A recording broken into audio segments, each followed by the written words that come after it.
Unveiling the mystical truth of the Buddha's five aggregates. Most people live their entire lives believing there is a fixed self, a me who thinks, feels, controls, and experiences the world. Yet the Buddha revealed that this sense of a permanent self is merely an illusion. What we call I is not an independent being, but a temporary combination of five constantly changing elements, the five aggregates: form, feeling, perception, mental formations, and consciousness. These aggregates are not who we are, they are simply processes that generate experience moment by moment. Form, rupa, the body and all physical elements.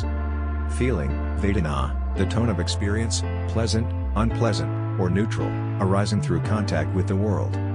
Perception, samjna, the capacity to recognize, remember, and label things. Mental formations, samskara, habits, volitions, emotions, and psychological reactions. Consciousness, vijnana, the knowing faculty, the stream of awareness that perceives all phenomena. When these five interact, they create the illusion of a unified self. But upon deep observation, we see that each aggregate is impermanent, arising, changing, and fading every instant. Just as a flame seems steady though it is a constant burning, the self appears continuous because body and mind flow ceaselessly. Clinging to this illusion, we begin to suffer, fearing loss, change, pain, and meaninglessness. Understanding the five aggregates is not abstract philosophy but a path of liberation. When we realize that I is only a stream of phenomena without anything fixed to grasp, the mind becomes light, free, and compassionate. There is no longer a need to prove or defend a self that never truly existed. This is the first step of awakening, seeing through the illusion of me and letting go of all attachment. When the Buddha taught the five aggregates, he was not merely explaining the structure of a person, he was revealing the root of suffering.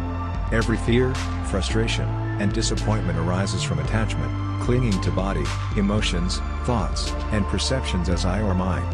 But the aggregates are impermanent, changing every moment. Failing to see this, we are caught in the endless cycle of suffering.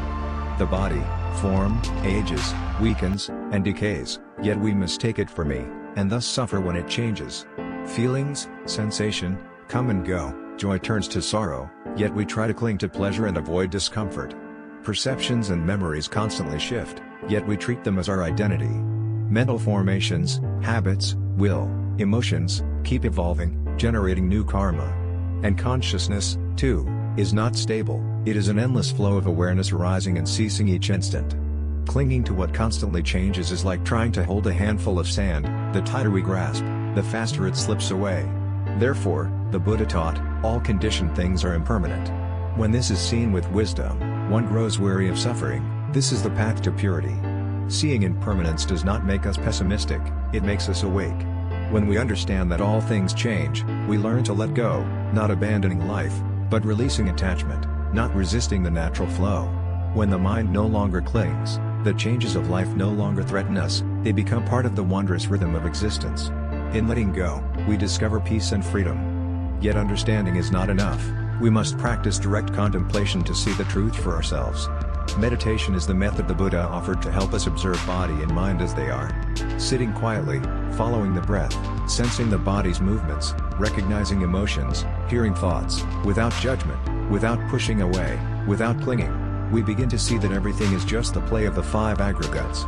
Feelings arise and fade, thoughts come and go, the body moves and changes. All are processes, none are me or mine. When anger arises, instead of saying I am angry, we simply note, anger is present. When a thought appears, we smile and recognize, a thought has arisen. Each moment of such awareness is insight, the light that reveals there is no enduring self behind these phenomena. As insight deepens, the illusion of self dissolves. We realize there is no controller, no subject, only the unfolding of the Dhamma, the natural law of existence. And in the absence of anyone to suffer, true freedom dawns. No longer a person to fight, to defend, or to crave, only silent knowing, vast and luminous. Contemplating the aggregates is not about retreating from the world, but about awakening within it. Walking, breathing, speaking, listening, when done in mindfulness, all become meditation. When the self no longer interferes, life becomes spacious, calm, and miraculously light. Once the wisdom of the aggregates permeates the heart, meditation is no longer confined to a cushion, it becomes a way of living. Every act, every word, every step, every glance, carries the fragrance of awareness and understanding. The one who sees non-self is no longer enslaved by praise or blame, gain or loss, success or failure. When insulted, there is no anger, for there is no one to be hurt, only a passing emotion. When praised or victorious, there is no arrogance, for one knows all things arise from many conditions. The heart becomes humble, gentle, and compassionate. In that stillness, compassion blossoms naturally.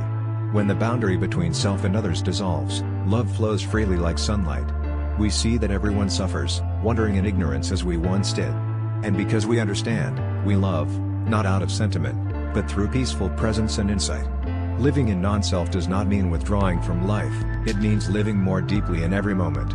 Washing dishes, we just wash. Listening, we truly listen. Speaking, we do so with awareness. Every act, no matter how small, becomes an expression of wisdom and love. Such a person lives in the world yet is not bound by it, like a lotus rising unstained from the mud. When meditation and life merge into one, when stillness and movement are no longer separate, that is the peak of practice. In each breath, in each step, happiness is already here, nothing more to seek. This is the true freedom of the heart, where there is no self, only Dhamma, the serene, luminous, and loving flow of existence. To understand and contemplate the five aggregates is to return to the simplest truth of being. The human being is not a solid entity but a ceaseless stream of body and mind. From understanding the structure of the aggregates, to seeing impermanence, and then penetrating to non-self, this is the path of liberation the Buddha illuminated. When we see the body as impermanent form, fear of death fades. When we see feelings as transient sensations, we learn to smile at suffering. When we realize that perception, formations, and consciousness are just mental processes, we stop identifying with them. The I that once seemed the center of experience is revealed to be an empty concept. And in that emptiness, freedom arises, freedom from fear, from craving, from the burden of ego. Yet awakening does not lead us away from life, it leads us deeper into it, awake, kind, and boundless. When the illusion of separation dissolves, we love others as ourselves. Compassion is no longer an ideal but the natural breath of an awakened heart. Ultimately, contemplation of the five aggregates is not just to understand, but to live. To live fully in each breath, unmoved by delusion, unbound by past or future. When the aggregates still operate but the mind is free, that is nirvana in the midst of life. If one can truly see that the self has never been real, then suffering has nowhere to cling.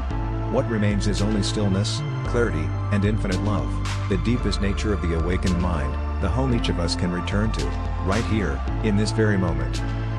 Thank you for watching until the end of the video. Don't forget to like and subscribe to the channel to watch more interesting videos.